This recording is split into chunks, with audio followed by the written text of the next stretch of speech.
Today is May 10th, 2021. My name is Charles Suter. Today I'm presenting the first of my action series, Act with a Positive Intention. My main message, replace have to with want to. There are many tasks people undertake for no other reason than to avoid negative consequences. Just to stay alive and healthy, both physically and mentally, people perform many rituals, routines, and habits just to prevent the negative consequences from occurring if they don't.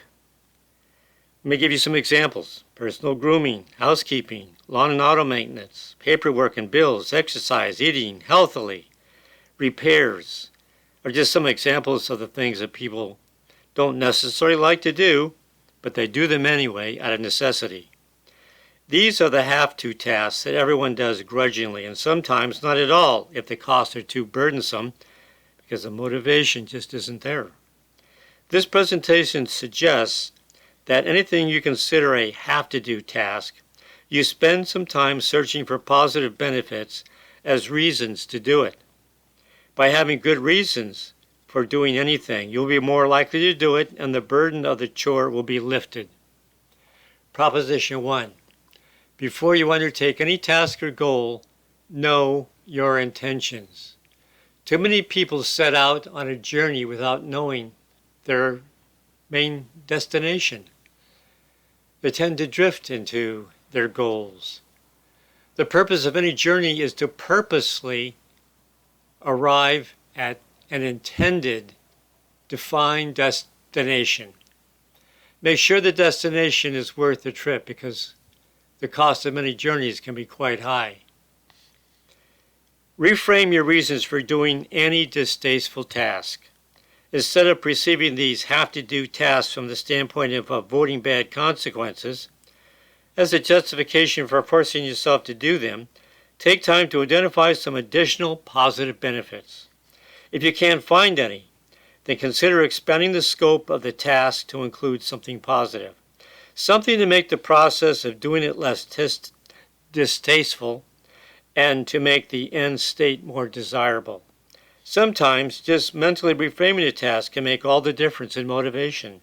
For example, instead of mowing your lawn to prevent a seedy curb appeal or disgust from your neighbors, consider motivating yourself with the intention of the pride and beauty of a freshly mowed and kempt yard. Proposition 2. Know the reasons why you choose to do any task. Reasons are based on positive outcomes or avoiding negative consequences. However, the best reasons for any choice are positive gains. For tasks that you normally take to avoid losses, find other reasons based on positive gains. Find ways to redesign every task you must do but don't like doing. People are least motivated by the negative consequences of threat and punishment by which they develop resistance, responding with resentment and procrastination. Positive motivators are much more effective in gaining the incentive needed to do anything.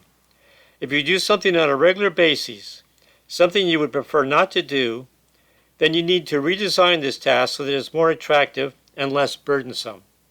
With a little imagination, any task can be redesigned to make it more desirable. Proposition 3. Always find a good reason for doing things.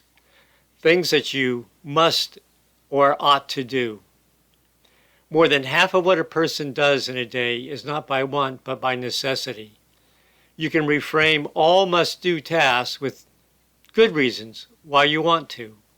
If you can't find a good reason why you want to do something, consider don't doing it.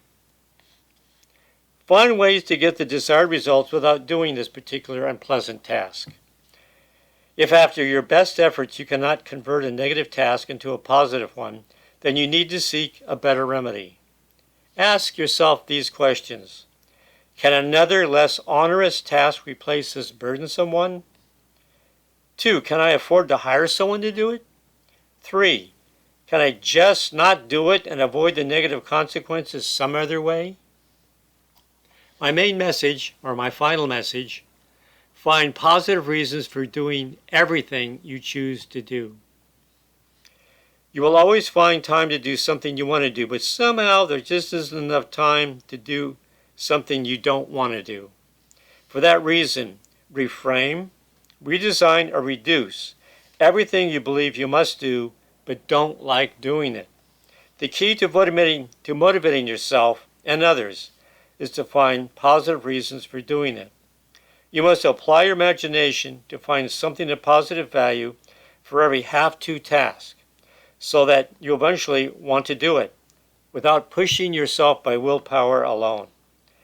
Every want-to task gets done, so make everything you do a want-to task. That's all for now. Remember to stay positive. You'll be happier, healthier, and live longer.